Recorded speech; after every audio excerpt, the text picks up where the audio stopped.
एक ऐसा ब्रांड है जो कि अपनी शानदार लग्जरी और महंगी घड़ियों के लिए जानी जाती है और इसी वजह से शुरू से यह लोगों के स्टेटस का प्रतीक बन गई है। और जैसे जैसे लोगों के पास पैसे आ रहे हैं, इसकी लोकप्रियता भी काफी तेजी से बढ़ती जा रही है। हालांकि इसके महंगे होने के कुछ उचित वजह भी है, जैसे कि रोलेक्स की घड़ियां हर परिस्थितियों में, चाहे कि समुंदर के 100 फीट अंदर या फिर एवरेस्ट जैसे ऊंचे पहाड़ों पर भी अपनी सटीक समय दर्शाने के लिए जानी जाती है। और दोस्तों, घड़ियों में यह एकमात्र ऐसा ब्रांड है जिसको कि लोग अपने हाथों से बनाते हैं।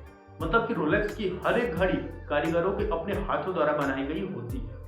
और यही वजह है कि इतनी बड़ी कंपनी हर रोज सिर्फ 2000 घड़ियां ही बना पाती है। अब हम इसके इतिहास को भी जान लेते हैं, जिससे कि हम इस घड़ी के बारे में अच्छे से समझ पाएंगे। इस कहानी की शुरुआत होती है 1881 से, जब जर्मनी के एक छोटे से कस्बे में हैंस विल्सट्रॉप का जन्म हुआ।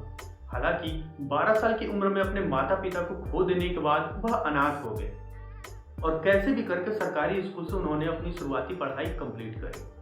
और जब वह 19 साल के थे, तब उन्होंने पहली बार घड़ियों की दुनिया में कदम रखा।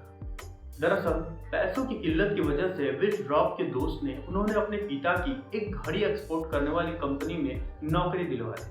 फिर आगे चलकर 1903 में लंदन की एक घड़ी बनाने वाली कंपनी में काम करते हुए विल्सडॉर्फ ने घड़ी बनाने की बारीकियों को भी सीख चुके थे और अब बारी थी अपने लिए कुछ बड़ा करने की। और इसलिए उन्होंने अपने जीजा की आर्थिक मदद से 1905 में विल्सडॉर्फ एंड डेविस कंपनी की शुरुआत करी। कंपनी शुरू करने के बाद पहले तो उन्होंने बाहर के देशों से घड़ियां एक्सपोर्ट करना शुरू की, लेकिन जैसे जैसे बिजनेस बढ़ा तो वह आगे चलकर खुद की घड़ियां बनाने लगे और इसी कंपनी को 1908 में रोलेक्स के नाम से रजिस्टर्ड किया गया। साथ ही इसी साल इन्होंने स्विट्जरलैंड में भी अपनी एक ऑफिस खोल लिया। हालांकि 1919 में इंग्लैंड सरकार द्वारा बहुत ज्यादा टैक्स बढ़ाने की वजह से विल्सट्रॉप को अपना लंदन वाला ऑफिस बंद करना पड़ा, लेकिन उन्होंने जिनेवा स्विट्जरलैंड में अपना काम जारी रखा और यहीं पर आज भी रोलेक्स की हेडक्वार्टर है। रोलेक्स ने धीरे धीरे मार्केट पर अपनी पकड़ बनानी शुरू कर दी और 1926 में विल्स ने अपनी पहली वाटरप्रूफ घड़ी बनाई। दरअसल विल्स हमेशा से ही ऐसी घड़ी बनाना चाहते थे जो कि बाहरी वातावरण से कभी भी अफेक्टेड ना हो, और आगे भी समय के साथ साथ रोलेक्स की घड़ियों को अपग्रेड किए। जैसे कि 1945 में रोलेक्स ने अपनी घड़ियों में तारीख दिखाने का नया फीचर जोड़ दिया और फिर अपनी घड़ियों को बेस्ट क्वालिटी के लिए वह हर एक घड़ी के साथ कई सारे टेस्ट करवाने लगे, जैसे कि high pressure water test, high altitude test और इसी तरह के बहुत सारे।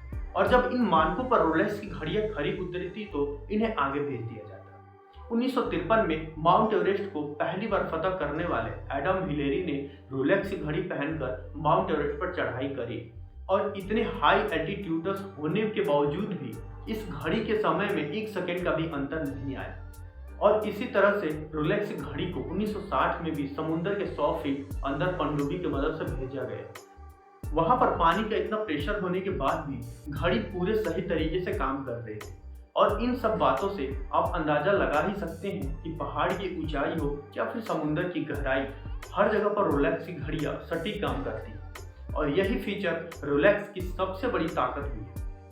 रोलेक्स ने पहली बार 2008 में भारत में कदम रखा और यहाँ के भी पैसे वाले लोगों की यह पहली पसंद है। इन घड़ियों की कीमत 2 लाख से शुरू होकर करोड़ रुपए तक जाती है, लेकिन जो गाड़ियों के शौकीन हैं और जिनके पास पर्याप्त पैसा है वो इस ब्रांड की घड़ी को खरीदना जरूर पसंद करते हैं। 2017 की एक रिपोर्ट के अनुसार रोलेक्स की ब्रांड वैल्यू $8 बिलियन है।